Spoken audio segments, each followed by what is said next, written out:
you do today is talk a little bit about how you write a paper, how you write a grant, so that you can get the money. So that's, we're going to talk a little bit about that. The other thing I will mention in passing are internships. I'll talk a little bit about that. So we're going to take this off by having Julie Peters talk a little bit about what she does in the Office of Research and Grants, setting up the pre-award. So I'll let you go. Yeah, that's fine. I would put it up to. No.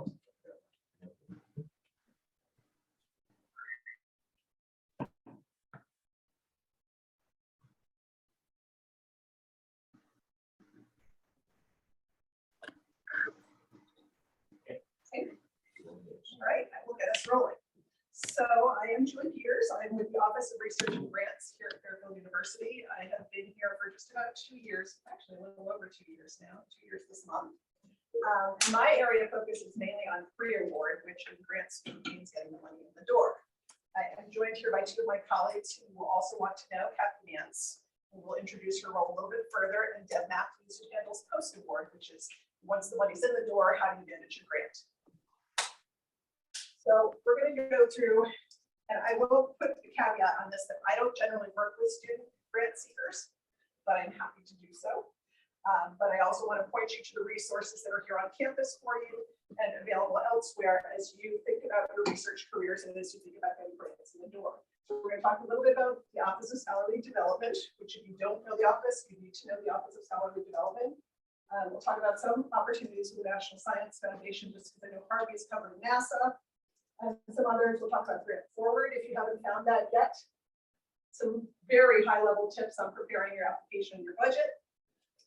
Compliance, because particularly if you're seeking government funding for research, compliance is a huge deal. Managing your award and sharing research. I'm going to do this all in 15 minutes, so I'm going to talk fast. Feel free to interrupt if I'm going too fast.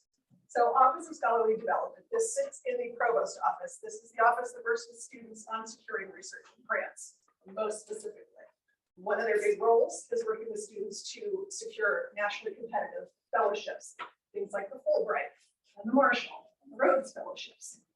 Particularly want to call your attention to the Goldwater, because that is specifically STEM focused. So any of you that are thinking about pursuing a fellowship, that would be one that I would say put your eyes on now and see if it's something that you are interested in pursuing. I've put in the presentation all the links to all of these resources. Doesn't really look great on the screen, but if you get a virtual copy of this presentation, it will give you easy access to get to that.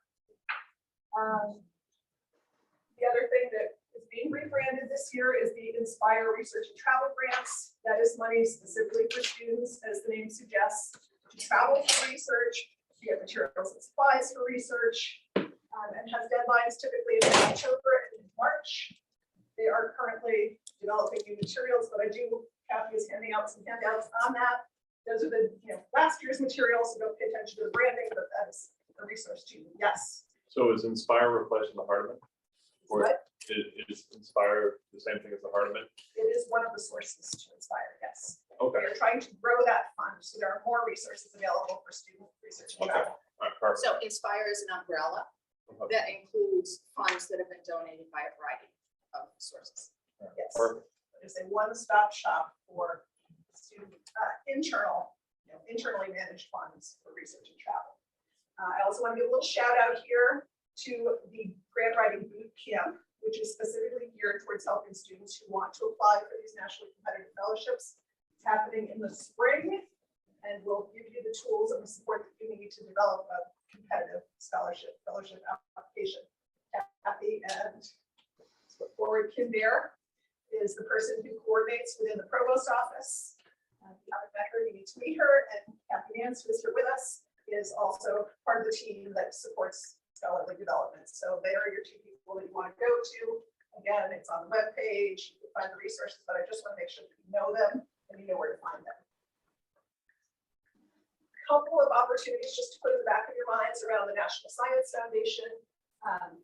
We have great research opportunities here on the Fairfield campus with your faculty. But if you are interested in a specific other area that maybe isn't available here, or you want something that's closer to home in the summer, they do offer what they call the research experiences for undergraduates. There is a massive list of them on their on their website. It links out to the additional universities because each REU program was funded by a grant from the NSF and run by a specific university. So if you're looking for a research opportunity for next summer and you don't want to be here at Fairfield, you want to meet some new faculty, meet some new colleagues, that is an opportunity for you. And typically the applications are due between January and March. So have that on your calendar. I would say I did not put up here on the screen, but NIH, the Department of Energy also offers similar programs. So if you're looking at something in biomedical, or you're looking at something, more physics and energy and what have you, look at those opportunities as well.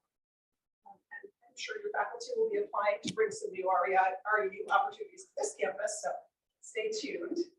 And for those of you looking at graduate school, you're looking ahead, NSF offers graduate research fellowship programs. Again, these are very competitive, but if this is the direction that you want to go in, we did have one student 2 years ago get one of these fellowships, so it is possible to get them. And again, NIH, Department of Energy, others offer similar programs as well. And if you are interested, let me know and I will pull up the links for those for you too. Whoops, a little too fast. Just want to make sure that you have seen the Grant Forward tool on myfairfield.edu. This is a database of grant opportunities. Can be used by faculty, can be used by staff, can be used by students. You want to go in and sign up with your university email. We have subscriptions for everybody who's affiliated with the university, so you can go in, create your account, and then search. You've got sort of keyword search, which I know you're all familiar with, so I'm not going to go into any details on that. But I just wanted to flag the filters for you. So if you go into Grant Forward, you can filter by grant type, which as students, you're probably more interested in looking at fellowships. When they're showing up in blue, that means you sort of pop that as a preference in your search filters. When they're gray, they're kind of neutral. If you ding them, they're red and they will be included in the results. You can search by applicant types. You are individuals, you are undergraduates, that would probably be the type that you want to pop on your list. If you're faculty, you might want to pick a different filter. They also have something called categories, which you can get engineering and then biomedical. I found that the categories are a little quirky and don't always work, so I would say start general and drill down. And then a few words on preparing your application. And Kathy was very insistent on this. Read the guidance many times. If you've looked at government grants, there are endless requirements. Make sure you use this font, make sure you use that margin, make sure you do this, make sure you're aligned with that. So really, really read it and make sure that you're aligning well with it. Also, confirm your eligibility requirements. What I don't want you to do is spend time preparing an application for something that you're not eligible for. So check those out. Again, deadlines, submission process, and being clear and realistic about your objectives. Yes. Also the institutional eligibility. Institutional eligibility from Correct. Yes, good point. For students, NSF and sort of big funders have some opportunities for students. Many of them go through institutions and there are institutional requirements. You can only put in one application per year, or you have to be a primarily undergraduate institution, or just other eligibility requirements. So if there are any doubts, if you have any concerns, if you're not sure if it's a fit, certainly shoot me an email or give me a call and we'd be happy to sort it out. Again, asking questions, me, Deb, Kathy, you can also reach out to the institutions very often. They give you a link and email to ask if you have something that you're not clear on, and feedback. Once you have your draft, it is so important and so valuable to get feedback from your peers, maybe as a starting point, from your faculty, from your mentors. The Writing Center on campus is a great resource for reviewing these types of things. The Office of Scholarly Development, that's what they do. And ORG, which is us, the Office of Research and Grants. We're all happy to, take a quick read, give you some feedback. You because we really want you to have the most competitive proposals that you can put together.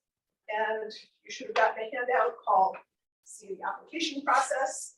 That is right off of the Office of Salary Development webpage. So if you lose the piece of paper, you didn't get the piece of paper, it's right there, and it will be reviewed and gone into much more detail in boot camp this spring. Few words on budgets. I'm not going to go into depth, but budgets have tripped us up a little bit in the past. I just want to make sure that you're clear on what a budget would require. You want to be reasonable and realistic. Don't ask for $5,000 or $10,000 or $1 million if you only need 100,000 or 1,000 or 500, because most of these grants that we're talking about are based on reimbursement of costs. So that means you need an actual invoice, an actual expense to submit to the donor. You don't spend the money, guess what? The money is going back to the donor. So, it does you no good to submit a hugely inflated budget because you're not going to get to keep that money. You don't know what your supplies are going to cost, get some estimates. Maybe don't go to eBay for your estimates, get some, reasonable suppliers to get an idea of cost. Ask your faculty, ask your department or your school administrator to see if they've purchased these types of things before, so you're putting in a reasonable number. No double dipping. What do I mean by that? We all want to hedge our bets. So maybe we put in 2 proposals for the same piece of work and we're really lucky and we get both grants. Cool, we're going to build this one and this one for the same work and we're going to get twice as much money. No, it doesn't work that way. You can only build one or the other. So if you have that situation where you're lucky and you get more than 1 grant for something, you're going to either need to only accept 1 grant, or you're going to need to go back to a donor and say, hey, I've got this, I want to expand my research and do something additional, or do something, add on to it, but you can't build them both for the same thing. Any changes will require approval. Deb is your friend for that. She will work with you to figure out how we make a change to the budget that's going to be acceptable to the donor and acceptable to you. And again, any unspent funds on a cost reimbursable award get returned to the donor. So don't inflate your budgets and think you're just going to have extra money to spend. Another point which I alluded to are compliance considerations. Anytime you're getting federal money, it comes along with a lot of rules and regulations. Most importantly for you in the research space is responsible conduct of research. And that is really a training module around ethics in research. If you're taking any federal money on this, you're going to need to have a certificate that you have been trained and you understand the implications of responsible conduct of research. If you're working with human subjects in your research, meaning you're collecting data and you're dealing with people, you are going to need to go through what's called the Institutional Review Board to make sure your research is ethical and you're treating your subjects fairly. Usually at your level, you're not going to be doing that directly. Whoever your primary investigator, principal investigator is going to be doing that, but just so that you're aware. Same thing if you're working with the animals. Fairfield has both a human subjects research committee and an institutional animal care and use committee. So if you were doing any experimentation with rats or fish or worms or anything else, well, maybe not worms, they're not, they don't quite reach the bar, but they need to be vertebrate animals. You will need to go through the institutional animal care needs. So, and then there are other topics which may be relevant depending on your specific research, biosafety, dual use research of concern, etc. You don't need to know all of this now, but what I want to draw your attention to is Fairfield subscribes to City Program, which is what most universities use to satisfy compliance, or at least partially satisfy compliance on these requirements. So if you are expecting to be doing any funded research and you have a little time this summer, I would encourage you to go onto the City Program website, sign up and do the training modules, and then PDF your certificate, because someone down the road is going to ask you for it and you will have it in your back pocket or in your folder and you'll be able to supply it. So think about that. City Program, you can get to it from My Fairfield. You can also go directly. And what you're going to want to do is register and then attest that you are affiliated with Fairfield University so that you come in under our subscription. No cost to you. And then finally, understanding your award letter and next steps. Again, most of these grants are issued to the institution, to Fairfield University, which means that the university is taking on the responsibility of ensuring that you are doing your work responsibly, that you're complying with the requirements, that you have been trained in responsible conduct of research, etc. So the letter is going to come through. You'll get a copy of it, but it will also go to Deb. And Deb will be the one who is looking over your shoulders to make sure that money is being spent the way it needs to be spent, etc. We talked a little bit about cost reimbursement versus fixed amount. Occasionally something will come through where it will say you get a flat amount, here's the amount of money you're going to get. Great, but most of the time you get reimbursed against actual legitimate expenses. Pay attention to your period of performance. Sometimes their donor is very flexible. You can ask for a month, you can ask for 2 months, you can ask for a year. Be realistic about what the work is going to take you and what it's going to take you to submit your deliverables. Because I have not known a donor to be upset if you submit your final report early. If you submit your final report late, it creates a lot of work for everybody because the Deb has to request a no cost extension. And we're reflecting badly on the university if we're not getting our deliverables. So really you want to make sure that if you have flexibility, be realistic. If you need an extra month for your report, ask for the extra month at the get-go, so we don't all have to go through and then ask for an extension. There is a process for changes and modifications. Again, this office and Deb are happy to work with you to make that happen, but you can't just change your mind and do something different without reaching out to the donor and confirming. And timely communication. Please don't come to Deb the day before the grant ends and say, oops, I didn't do it, or I didn't spend it, or I want to make a change, because that's just bad practice and it makes life stressful for everyone. Come to us a week, a month ahead of time and say, hey, things went a little differently. This piece of equipment cost me more or less than what I thought it was going to be. Most of the time, the donors at this level are pretty flexible, but they do want to know and they want to be consulted on a timely basis. And again, your key contacts, your faculty and your mentor, the administrator of the Office of Engineering or the School of Engineering, Deb, myself, will all work with you on these things. And one final point, as you have the opportunity to share your research, I know you are meeting. Oh, he's on his way. Mention everyone that Sigma Xi is also meeting weekly over the summer to present student research. Right now it's Wednesdays at noon. They usually kick off with pizza and then a couple of student presentations. Everyone is welcome, but if you want to go, please reach out to Professor Stefan because he likes to get a head count of how much pizza he needs to buy. So that is that, and getting really ahead of the game here. The Innovative Research Symposium is April 20th, 2023. So put that in your calendars. We're ready to present all the great results of the research in April of next year. And that's like that. But this is our crew. Thank you. All the questions until after? Just 2 quick comments, if I may.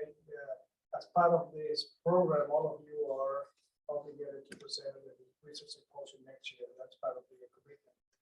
Second comment is if you complete and you will complete some modules later on the city training as part of this program, those transfer, if you go to a PhD school later or pursue a master's in a research university, you open that account, it can be linked to the new institution's account. So those city certificates, some of them I know are good for 4 years. You can jump right into research at your new institution or wherever you end up with that training in your pocket. So. Yeah, no, that's a great point. And with City, you do not need to register with your university email. You need to be affiliated, but if you have a personal email you would rather use so it's easier when you graduate, that's fine too. Thank you.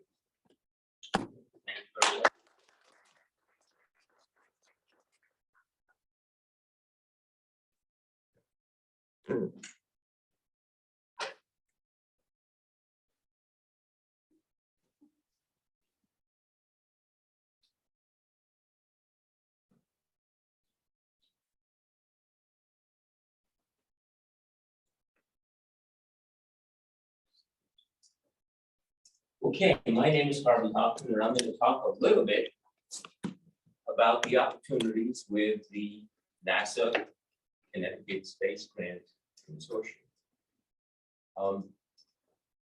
The reason I'm talking about this is I'm the liaison to the consortium. So if you talk about this, see me. Help you. I'm going to talk about these items about NASA's mission. That's important. I'm not bringing this up for nothing. Perhaps some internships, faculty and student awards, maybe student awards, but I'll talk about faculty awards, and the criteria. Julie was talking about the criteria. It's crucial that you pay attention to that. So we'll talk about that. And I'll give you some proposal suggestions. There are 22 colleges and universities in the state of Connecticut that are part of the Connecticut Space Grant Consortium. These are the 22, we are one of them. And all of these people will bid on the items that you see that we talk about here.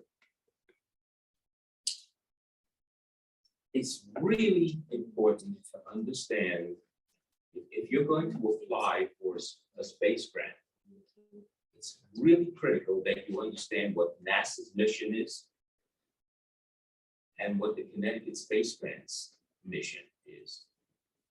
So you have two related organizations. So anything to do with STEM education fits directly into NASA's mission. So keep that in mind. Anything to do with STEM education fits perfectly, but also, and you can see right over here under exploration,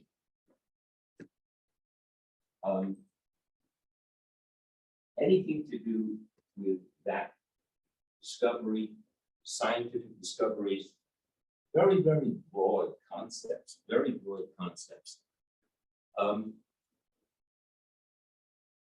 It's really, if you're talking about STEM, you have an opportunity. If your work deals with STEM, you're going to have an opportunity with that. Okay. They're also interested at NASA in diverse groups of students.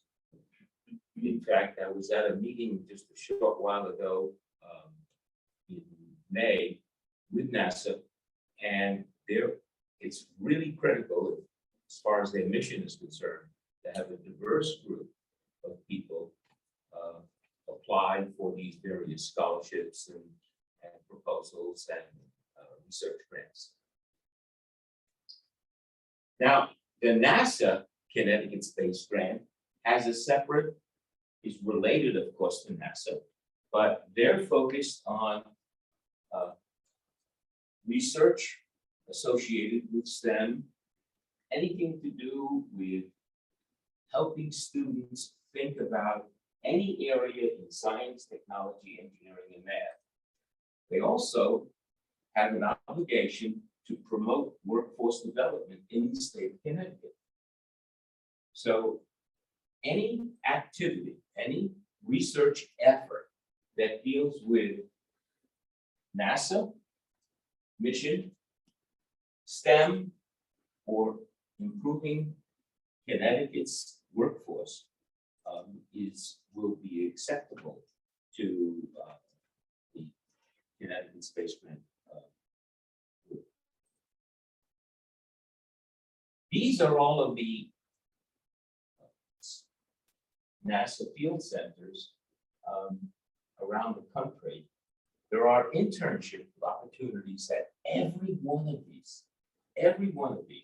So you might want to take a look at that. Now, when I say internships, these could be full-time internships. These could be part-time internships. They can be remote, so you can stay here and continue your schooling, as well as participating in an internship, or it could be at the site. So there are all kinds of opportunities. If you want to learn about it, there's a website right over here, intern.nasa.gov. Take a look at that. Take a look at that, a couple more clicks, and you'll get out to the list of internships. And there are literally hundreds of internships. Some, again, are remote, some are at the site. We have had some of our students accept and attend some of these internships. And it's a wonderful, wonderful experience. So take advantage of this. This is for the fall. So if you want to apply for this coming fall, you have to have your material in by the 11th of July. So this is absolutely right now.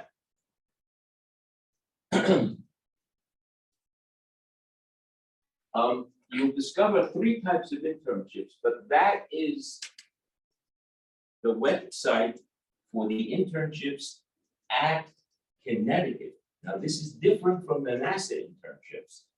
These are internships within the state of Connecticut associated with the NASA Connecticut Space Grant Consortium. Separate from the other internships that I just mentioned. And they fall into 3 categories: the technical internships, the industrial internships, and educational internships. These technical internships are, for the most part, for community college students. But these, the industrial and the education, are for undergraduate, all undergraduate students and graduate students. Again, these are different from the internships from NASA. And these are solely within the state. So I'm going to talk just a bit about faculty opportunities. The opportunities are from NASA, from the Connecticut Space Grant, are twice a year, October and March. Twice a year.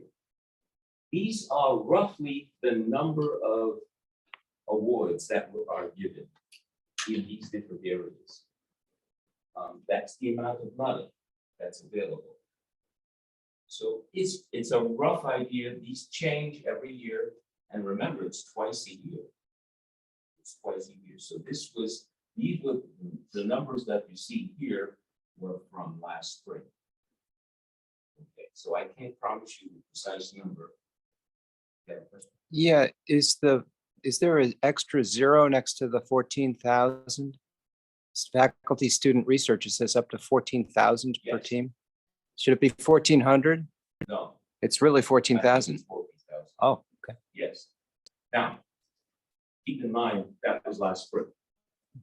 I'm not promising anything for next fall or a year from now. But that was correct for last spring. If I'm not mistaken, Dr. Drazen received $4,000 for one. And then Nasser, I think he got 10,000. So the money is there. It's pretty significant, yes. Can faculty apply for more than one of these grants? Yeah, but your chances are you will get it. But certainly try. And Peter Christian in physics also. Oh, that's right. Right, thank you. So now look, when you apply for this, these are the categories. Now, I'm very sensitive to this because I'm one of the evaluators. I don't evaluate people from Fairfield University, clearly I can't do that, but the other 21 universities and colleges in the state of Connecticut I do evaluate. So I'm going to give you some hints as I go through this about how I look at things. But these are the areas, and notice there are definite scores for every one of these items. I'm gonna, if you are a faculty member, and students will do I'll ask the same thing. When you write up your proposal, use the titles that you see there. Because when I, as an evaluator, I'm looking at this, I have maybe 20, 25 proposals in front of me. I'm myriad, okay? I don't want to have to search for these items. If I have to search for these items, you're going to get a poor score. Pure and simple. because I'm human. I want to be told, hey, the abstract, I want to label, bold print, underline. This is the abstract. Goals and objectives, I want to see it. Now, notice I gave you earlier NASA's mission and the Connecticut Space Plans mission and expectation. You must relate to that, those mission statements, because if you don't, you won't get the points. So become familiar with the organizations. In this case, I'm talking about NASA. What are their missions? What's their mission? And what's the Connecticut Space Plans expectation? And relate to that. I'll talk a little bit about the timeline, but you must label everything the way you see it here. And don't leave it, there should be no guesswork involved. Now, as in about, this is an eye chart, I don't expect you to read it, but what I want you to do is see, this is the list that I'm looking at, and then I have to select some points. And they give us guidelines right over here. And the maximum you can get is 5 points. This, if you fill into this column, it's 5 points. You fill them down here, you get 1 or 0. So you have to follow these very, very carefully. This is the completion of that chart with all of these different items that I'm looking for, that they're looking for. Okay, so these are the student awards. The student awards, undergraduate research. That's a research award. Last spring, there were 4 for the whole state. 4 for the whole state. Now remember, there are 2 opportunities. There's one in the spring, one in the fall. One in the fall, submittals are required, roughly speaking, the first or second week in October. And for the spring, it's due around March or so. Okay. There's a graduate grant, a graduate fellowship grant, free money. A student project grant. Now, what's the difference between undergraduate research and student project grant? This is fundamentally for equipment, okay, as opposed to doing some research. So if you want to buy a piece of equipment, let's say you're doing some work, some research, relate the research to NASA's mission, Connecticut Space Plans mission, and you can get up to $1,000 for a piece of equipment that would help you in your work. Just related to what the space grant expects. Hey, you've written the paper and you want to deliver it somewhere in the country. Apply for money for travel. They'll give you up to $1,000 to present your paper somewhere. Look at this, a scholarship. Free money, undergraduate scholarship, $3,000. This doesn't apply here, community college scholarship. It's only for community college students. However, if we have somebody at Fairfield University who transfers from a community college to our school, there's an opportunity for as much as $3,000 there for that person. So there are a lot of opportunities for students through NASA and CTNext. So for undergraduate research, this is the rubric. And again, I'm asking you to list this. Those are the underlined, bold print, identified, and then you write in whatever you want to write in associated with your abstract. This is the maximum score I can give you, or anyone can give you, is 10 points for abstract, 20 points for relating to the mission statement. Notice this line. I'm going to spend a moment or two on this. Feasibility and timeline. I hate to say this, but so many people screw this up. So many people don't have a timeline. And to do a timeline, you need a list of activities. You need a schedule. So, I'm going to skip this, go back. This is the schedule. You can do a schedule in Microsoft Project, or you can do a schedule in Excel.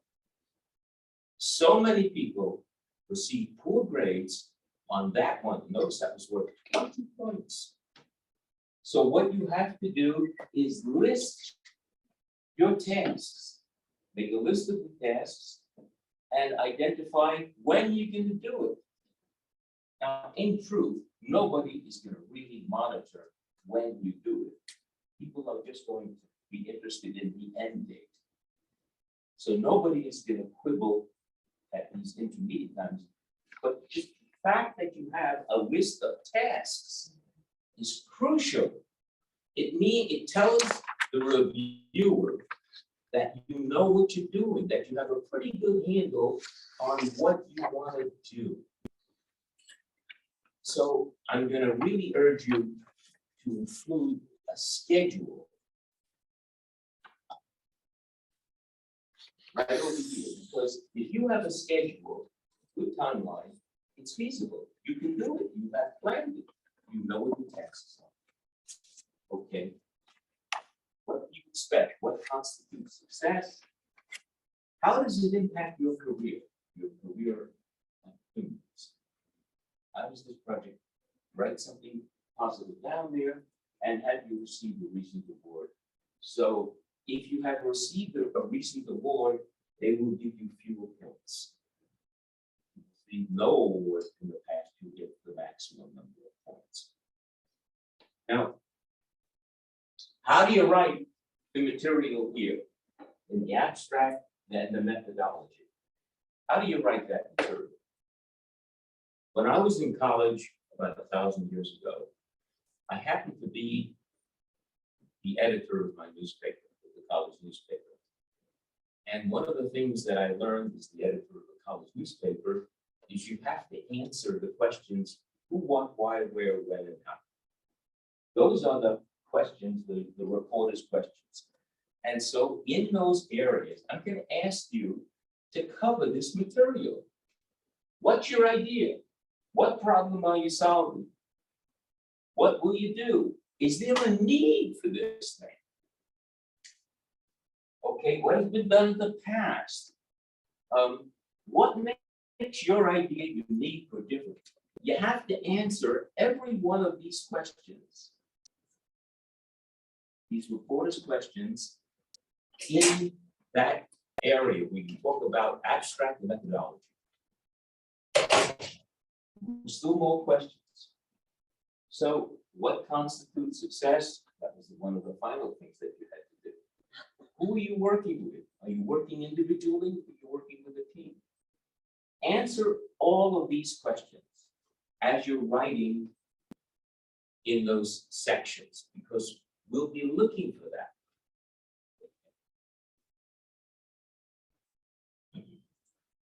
This is the undergraduate research rubric. You can see here 20 points for schedule and 20 points for expected outcome and so forth. And then I, as a reviewer, will fill this in for every proposal I'm reading. Now, I will give you copies of this, so you don't have to remember this. You get this.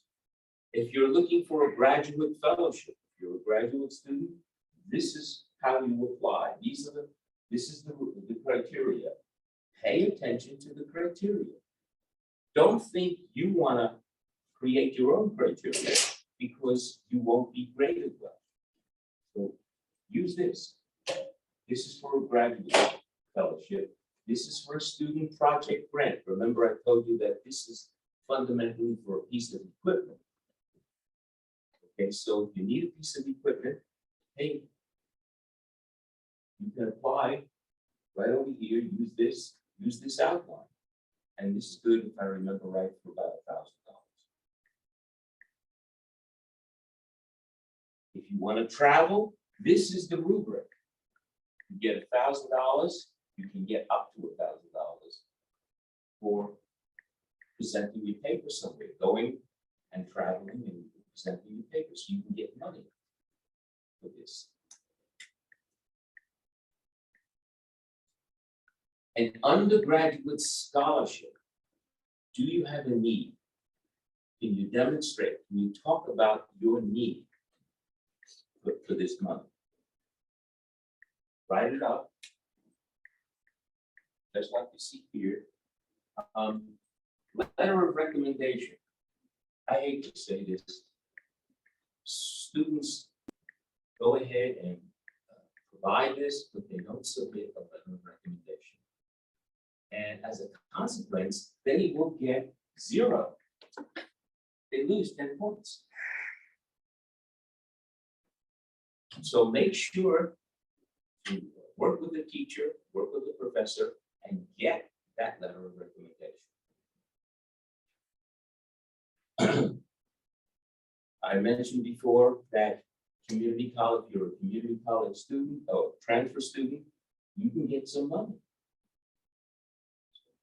Just follow this set of criteria. So what I tried to do is go over what NASA does, what NASA can provide for you. And there's a lot of opportunities. Michael, I'm going to turn it over to you now.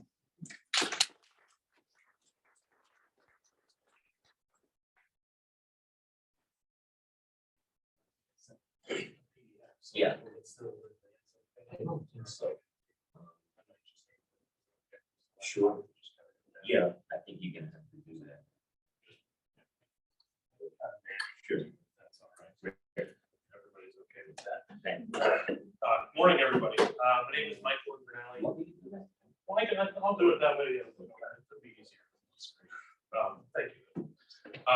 My name is Michael Bernali, and I'm the SBIR CTR consultant for CTNext. Among other things, I also do technology licensing at the University of Connecticut.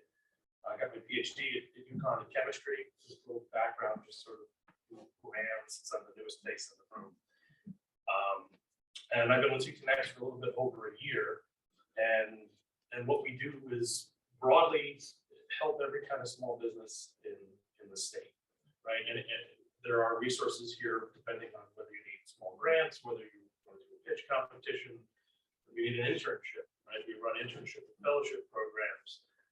Lots of little things, right? But a small business doesn't fit in a box. Every business is different. Every business needs different needs, works in different things.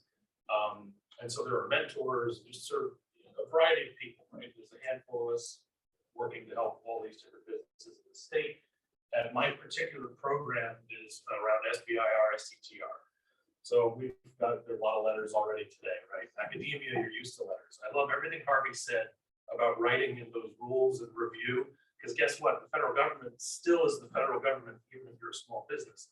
And so many people that I talk to have forgotten what it's like to be in a room like this, and have forgotten what it's like to have to deal with somebody else's rules. If you want the money, you have to you have to kind of fit yourself into a box or know what the other box is that you're going to fit in. And with SBIR, STTR, that box can be almost anything, though. It is still STEM related, right? These are small business innovative research or small business tech transfer research grants. They're federal non-dilutive programs, and they're aimed at helping small businesses get over early technical hurdles. It can be difficult to get money for a tech business, right? It's a little bit easier to get money if you're already working in money. You can pitch people that I can turn $1 into 10 really fast because But if you say, I need $1 million to turn this goop into something that could, might change the planet, most people don't care because they don't understand that risk. They don't know that it's going to fail. So SBIR is there to be sort of an accelerator, there to sort of help get the small business over that line. So I have like this deck isn't perfectly tailored. It's sort of a broad overview of what SBIR is, and then a little bit of sort of what CTNext programs are and what we offer related to SBIR. So again, small business innovative research, small business tech transfer research. They are grants for research, and they are to small businesses. There's some eligibility criteria that we can get into, but really they're about comes in a couple phases as well. So I'm going to get to that in a second. Broadly, right? Product development, innovation, and a commercialization strategy. So you need to be working in a space that will be funded by one of these agencies, and it's all the federal agencies. So the DoD, the NSF, the NIH, the Department of Education, the Department of Commerce, Department of Corrections. They all have earmarked percentages of their budgets that go to these grants. They all have specific needs and desires and wants, that you can fit into. But you do have to be a small business located within the U.S., less than 500 employees. There's some boxes you have to check. But you'll also have this presentation as well after, so feel free to, anything I say is just, you start to go glassy-eyed, feel free to reach out to me because my email's in there. And there's a lot. This can be like a fire hose, right? There's too much, there's no way I can cover all of it, but I'll just try to give you a general sense of what it is. Because like I said, it spans, NASA, of course, also has SBIR program, right? So it spans so many different types of science that it's hard to fit into that box. I sort of skipped ahead on my own cheat sheet, right? So 50% or more owned by a U.S. citizen. It has to be for profit. It can't be a not-for-profit, unfortunately. The differences between an SBIR and an STTR are minor, but they're budgetary a little bit in needs.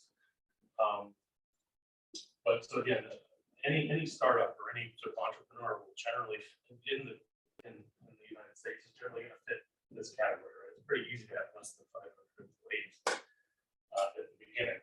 So, but yeah, so a small business applies in each case for SBIR or an STTR. An SBIR, the small business is spending most of the money, right? They can subcontract a little bit of it somewhere.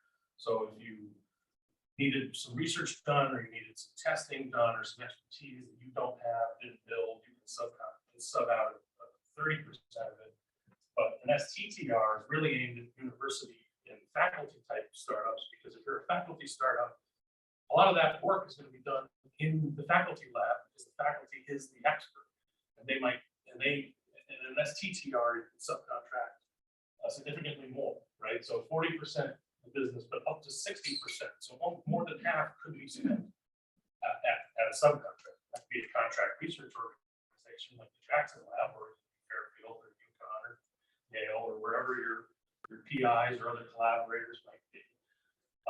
And then that would fund the work right in those labs, and that's your resource. That's one of your major resources. But you still need to be a small business to apply. But the PI, the person who runs the money that you're going to get, can be from the institution that you're subcontracting to. So that's why STTR is very attractive, except for the NSF. The NSF won't let you do that, but everybody else will. So 11 out of 12 agencies is not bad.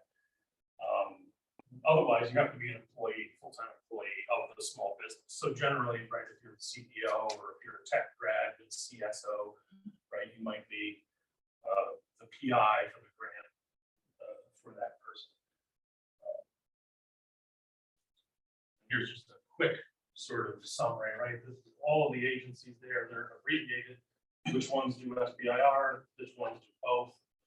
Which ones do grants and which ones do contracts? So the difference between a grant and a contract is relatively minor, but thematically important, right? A grant, when they offer grants, they're broader categories of need, right? So they'll say, we need better cancer diagnostics or something. Any kind of thing that might fit into that bucket, you'd be eligible to apply for. contracts and the agencies that offer contracts, much more specific needs. They're gonna write a solicitation and it's a thing, and it's gonna say, we need a solution to this problem, or this type of much more narrow solution. And again, right, you try to write a broad solution or try to write something that isn't about that, but odds are you won't get it, right? They have a very specific problem. Certainly the DoD also has lots of specific problems. So. I So gotta, again, I mentioned briefly before that they go into phases, and sort of, it's a little hard to read, like I said, again, I'll give you all this. what in the prior slide does DOC stand for? Department of something or other? Corrections. I believe. Corrections. Thank you. Corrections. But it says NIST and NOAA. So Commerce, commerce, not correction. Sorry, they're like Ed, DOE is Department of Energy, and Ed is the Department of Education, because that's the way they federally decided to abbreviate. For what it's worth. So that's USDA, Department of Agriculture, Department of Commerce, Department of Defense, Department of Education, Energy, Health and Human Services, which is the National Institutes of Health, DHS, which is Homeland Security, Department of Transportation, Environmental Protection Agency, NASA, and the NSF. and what does the E in ARPA-E mean?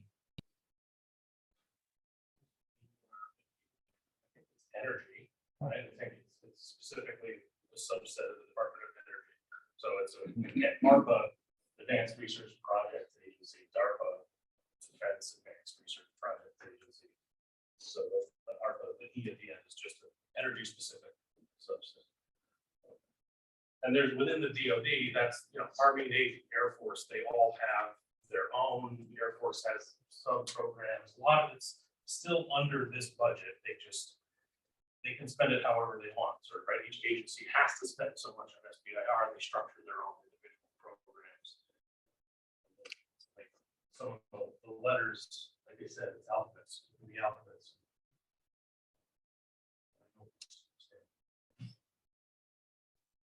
So the money is tranched in phases. Broadly, a phase one application is sort of a proof of concept.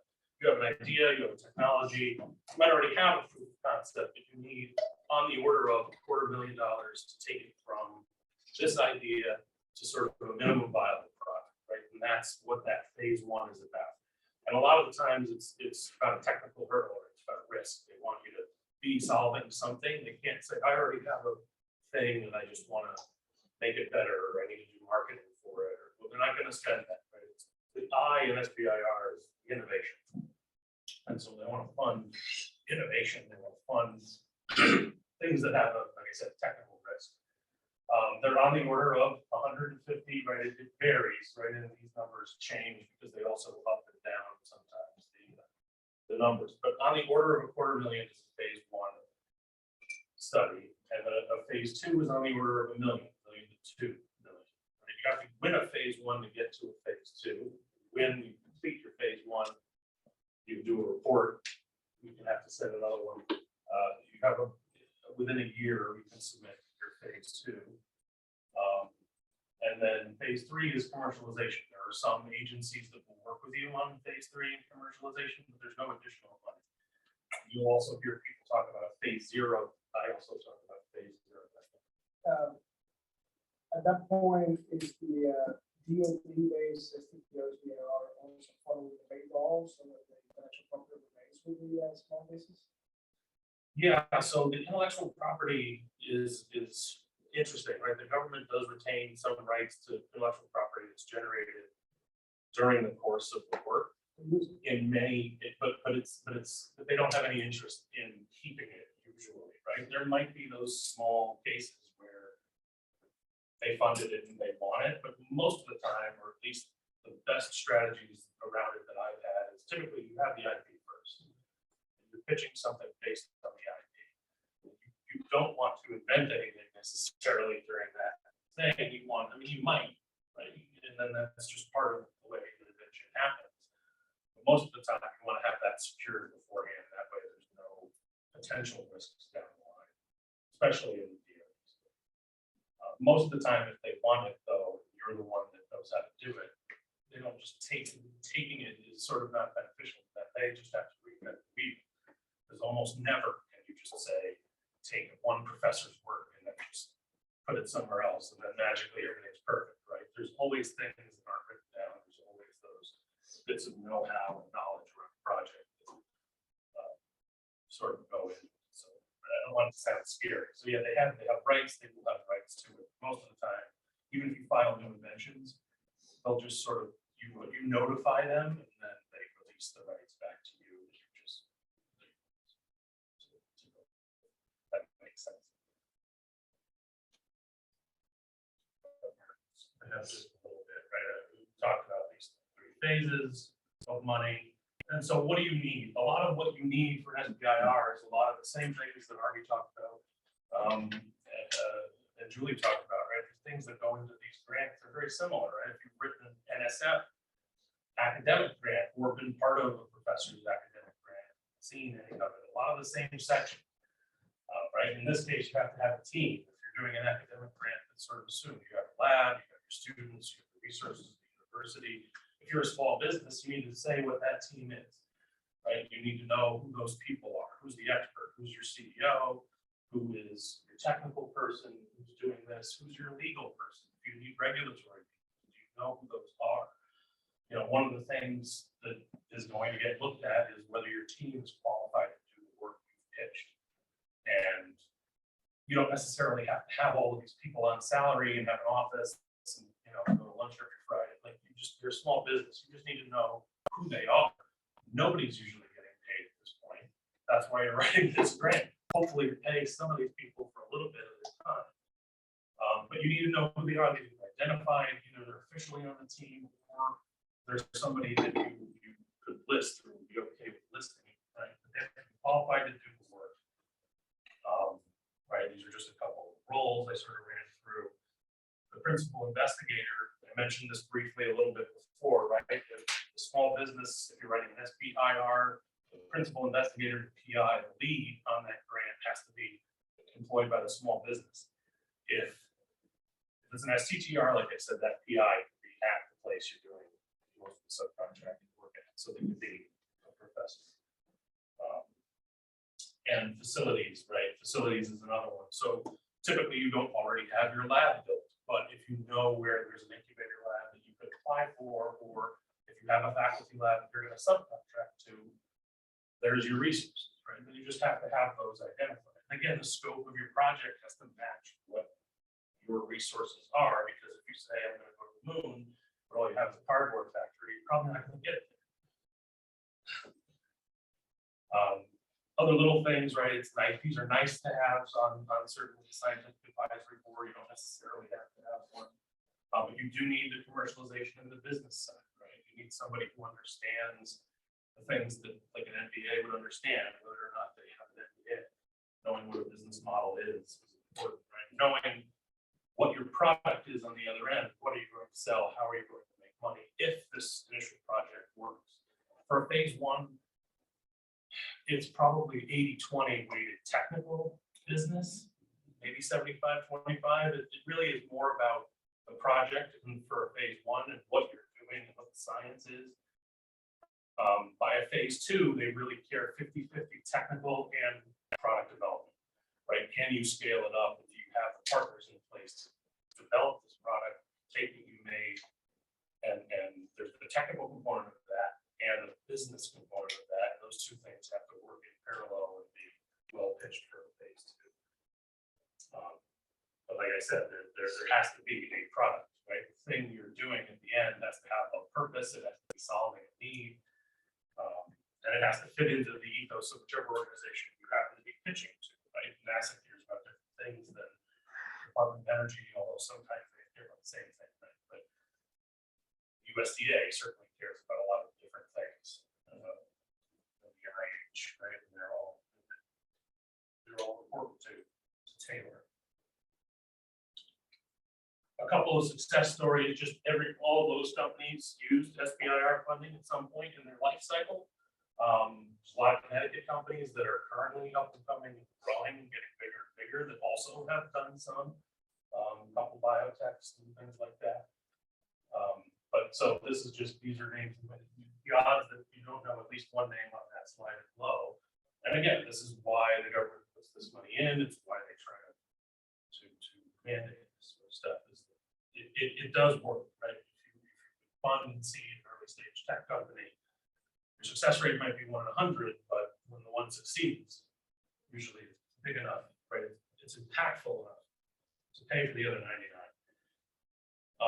So a little bit about what CTNext does. Well, I'll pause there before I go. Does anybody have any just SBIR questions or anything that I could fill in that might or may not? I have a really quick comment. So being in the biomedical engineering space, I know a lot of people who have had successful SBIRs. So one of my good friends from graduate school, who was actually in my lab, his PhD thesis was turned into a phase 1 SBIR.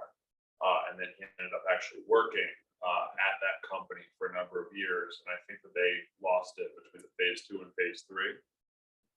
In addition, there's another student who was one of my undergraduate researchers at RPI. He went on to work on his MD, PhD at University of Pennsylvania at the same time I was there. And his entire thesis was developing steerable needles for surgery. And they actually got up to a phase 3 SBIR, and they're in the process of like fully launching the company.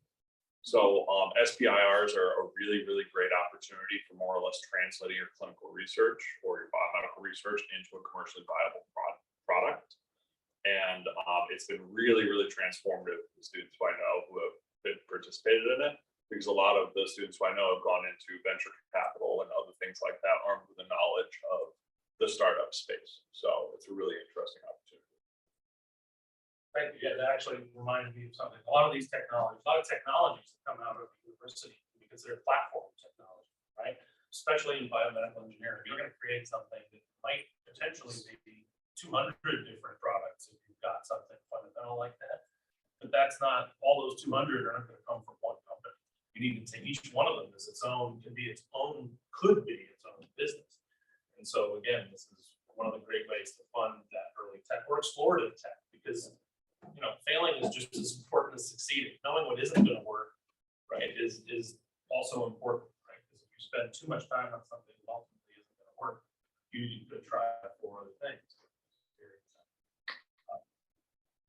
So again, I mentioned a little bit, right, about what CTNext can do, and broadly sort of what the state is about for SBIR. Right? And there's been sort of a recent, or relatively, I don't know if it's recent or not, but certainly the state has come to realize that they're behind SBIR funding as a mechanism, and has put some resources towards trying to help these companies succeed.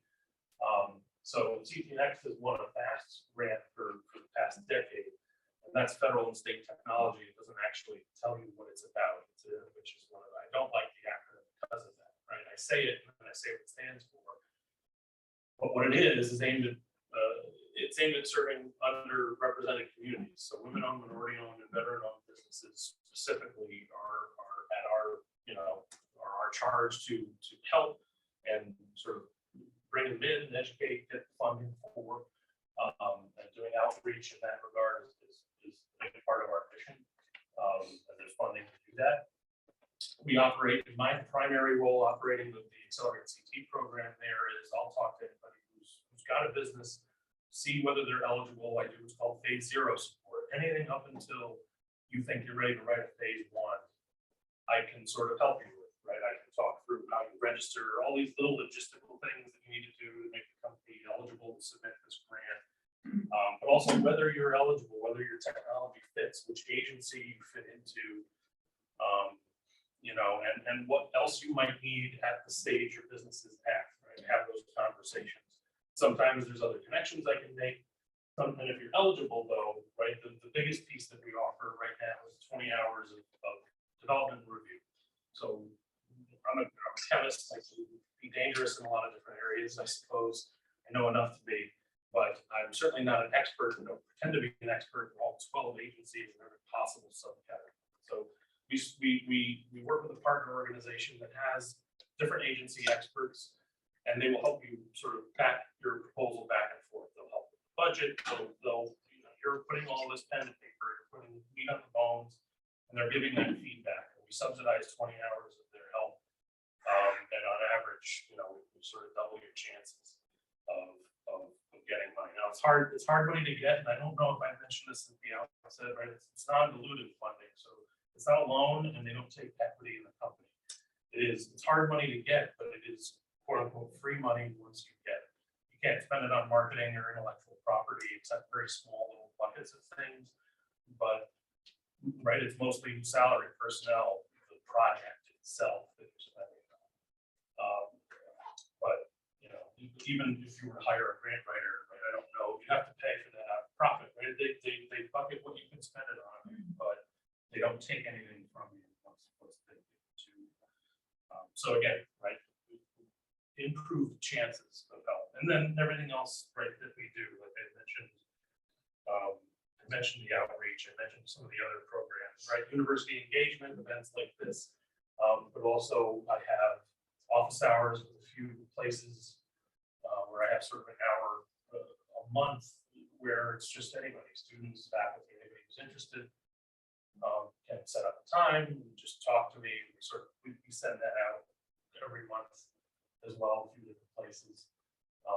We run workshops and webinars and training around this as well, sometimes using our partners and you know, the mentorship, right? The people here that can sort of give advice or make other connections that might be, as well as helping with these grants and helping with funding. And then this is a smattering of links and resources, but this will have to be updated. So I mean, some of this still works, some of it doesn't. Our website's in the middle of a bit of an overhaul. So eventually this will be updated, but if any of the names look interesting, right, again, you can feel free to sort of reach out and talk about any of these programs. And again, I think most of them still work. Most of these links still work, but it's in the process, right? We're getting a redesign. And then the stuff on the right is SBIR links. You actually don't need that first one anymore either, because they've just gotten rid of this third-party identifying agency. Used to have. Now you can just register. Yeah. But again, if there are questions or thoughts or anything like that, happy to answer them now and in the future. But thank you.